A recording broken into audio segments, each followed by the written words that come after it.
The general result of the Western image of man hasn't been quite that. What it's come down to under the dispensation of the fully automatic model is this. We are living beings, we're very sensitive, and inside the human skin, by an extraordinary fluke of nature, there has arisen something called reason. And there have also arisen values, such as love. But this was a fluke, because it happened inside a fully automatic universe, which is stupid, because it's merely automatic. You won't, in other words, find anything really intelligent outside human skins. And therefore, if that is so, the only thing that people can do, if they want to maintain reason and love in this universe, is to fight nature and beat the stupid external world into submission to the human will. And so the war against nature is the great project thus far of Western technology. Because you see, each one of us, because we have inherit from thousands of years of history a view of man as something made,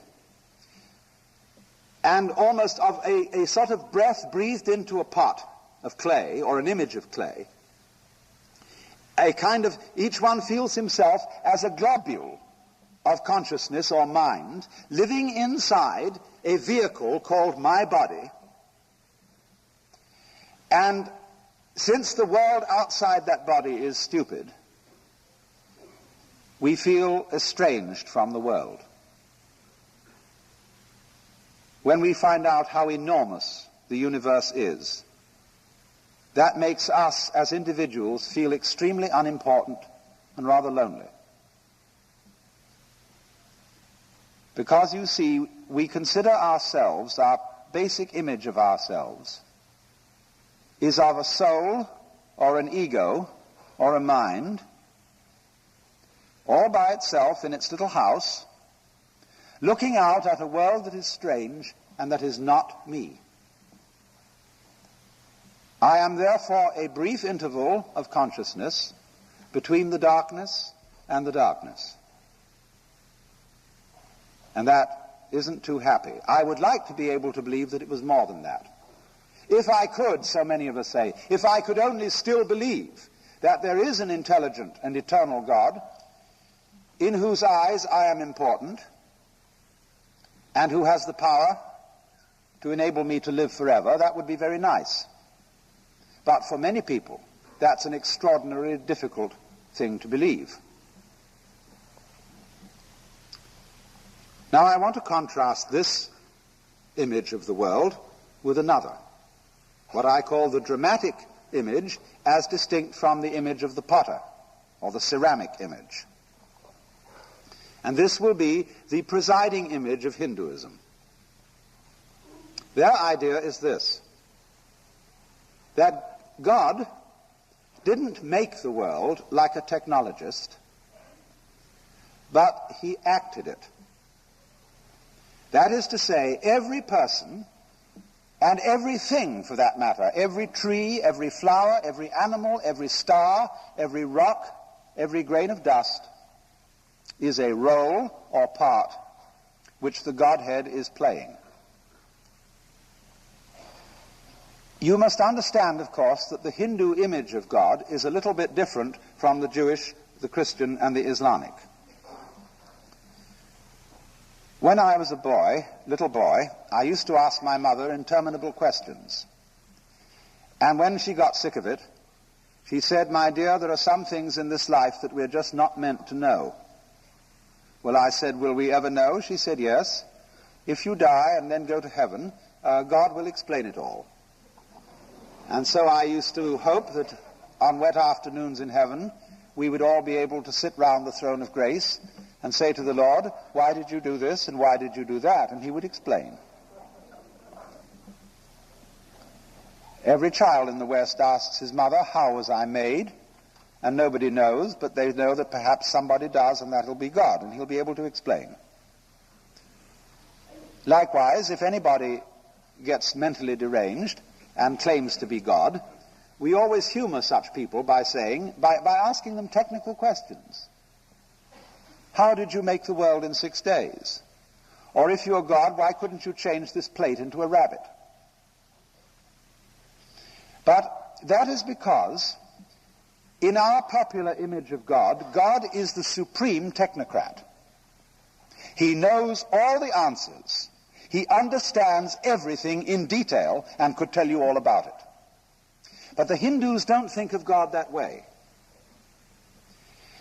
If you ask the Hindu God, how did you create the human body? He would say, look, I know how I did it, but it can't be explained in words, because words are too clumsy. In words, I have to talk about things slowly. I have to string them out, because words run in a line. And lines add up to books, and books add up to libraries. And if I explained to you how I made the human organism, it would take all eternity for me to tell you. Unfortunately for me, I don't have to understand things in words in order to make them happen. Nor do you. You don't have to understand in words how you breathe. You just breathe. You don't have to understand in words how to grow your hair, how to shape your bones, how to make your eyes blue or brown. You just do it. And somebody who does understand to some extent, maybe a physiologist, he can't do it any better than you can. So that, you see, is the Hindu idea of divine omnipotence. And that is why their images of the gods very often have many arms. You'll often see the god Shiva with 10 arms, or the Buddhist Avalokiteshvara with 1,000 arms. And that is because their image of the divine is a sort of centipede. A centipede can move 100 legs without having to think about it. So Shiva can move 10 arms very dexterously without having to think about it. And you know what happened to the centipede when it stopped to think how to move 100 legs. It got all balled up.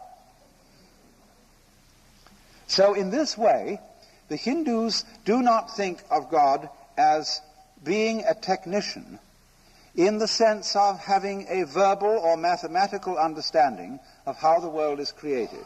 It's done in a simpler way, just like that.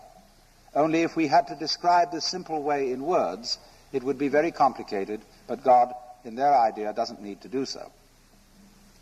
But the remarkable difference is that the Hindu doesn't see any fundamental division between God and the world. The world is God at play. The world is God acting. Now, how could you possibly arrive at such an idea? Very simply, when he tries to think why there is a world at all, because if you think about it, it is extraordinarily odd that there is anything. It would have been much simpler and required a great deal less energy for there to have been nothing. But here it is. And why? Well, what would you do if you were God?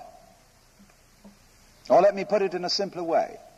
Supposing that every night you could dream any dream you wanted to dream, what would you do?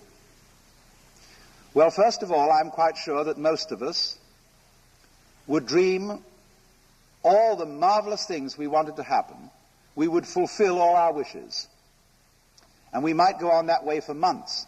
Besides, you could make it extraordinarily rich by wishing to dream 75 years in one night, full of glorious happenings. But after you're done that for a few months, you might begin to get a little tired of it. And you would say, what about an adventure tonight, in which something terribly exciting and rather dangerous is going to happen, but I'll know I'm dreaming, so it won't be too bad.